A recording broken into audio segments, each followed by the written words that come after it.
वारी सुरू होते। वारीच्या निमित्तानेही खूप मोठ्या प्रमाणात अतिवृष्टीमुळे इंद्रायणीवरचे चारही पूल जे आहेत ते पाण्याखाली चाललेले आहेत।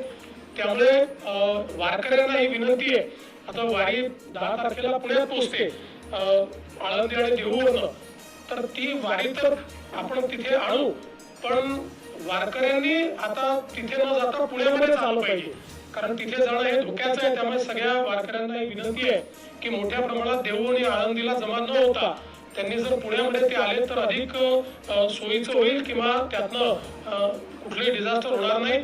बाकी वारी करता ज्या काही व्यवस्था करायच्या आहेत त्या मोठ्या प्रमाणात केल्या आहेत। आता पावसाची परिस्थिती पाहून जास्तीत जास्त जर्मन हँगर्सच्या माध्यमातून वारकऱ्यांची व्यवस्था झाली पाहिजे आणि कुठेही त्रास होऊ नये या दृष्टीनं देखील जी काही व्यवस्था करायची ती राज्य शासनाने केलेली आहे।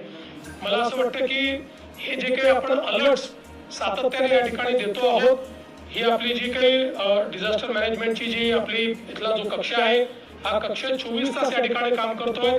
आपल्या ज्या सचिव आहेत, सचिव महोदय असतील, सगळी इथली टीम असेल, हे सातत्याने सगळ्या जिल्ह्यांची, सगळ्या विभागांची आणि अगदी गाव पातळीपर्यंतचे अलर्ट्स आपल्याकडे आहेत, ते गाव पातळीपर्यंत पोहोचवण्याचं काम हे या कक्षात होतंय। सोबत बीएमसीचा कक्ष देखील त्याच पद्धतीनं काम करतो आहे। माझी सगळ्या नागरिकांना विनंती आहे की अनावश्यक प्रवास टाळावा।